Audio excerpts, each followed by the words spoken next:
So you like getting the club in the same position for different lengths of your wedge play. Let's talk about your wrist. So what does your wrist do?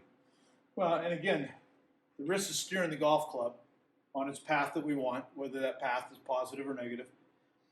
When I turn in the backswing, now when the club gets pretty close to hip high, then I'll just feel how the weight of the club will cock the wrist.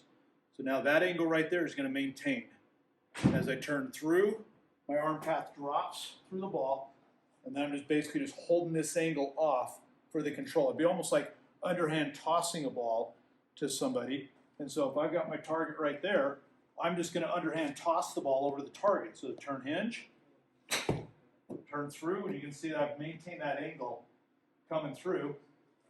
And you can see how the path, positive 0.8, club face negative 0.7, dead straight to 8 inches. So by you maintaining your right wrist in that common angle, you're maintaining, that's how you're maintaining your face control through all these? Exactly. Okay. Yeah, and so I'm trying to control the depth in which the club goes through the ball, and then obviously the angle the club face is going through the ball, whether I want the club face to be slightly open or closed to control this certain type of spin.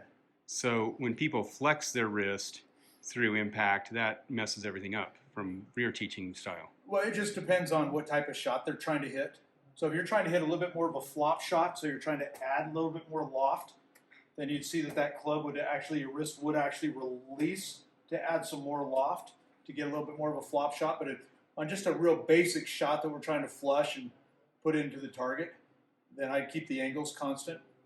So get your angle set on your backswing to the same spot and turn. Yep. You can see I turn, and then there's the hinge, and then there's the turn through.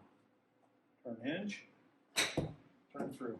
Right? So when I look on the front side, your hands are still in front of the club face. Yep, just like that, hands inside.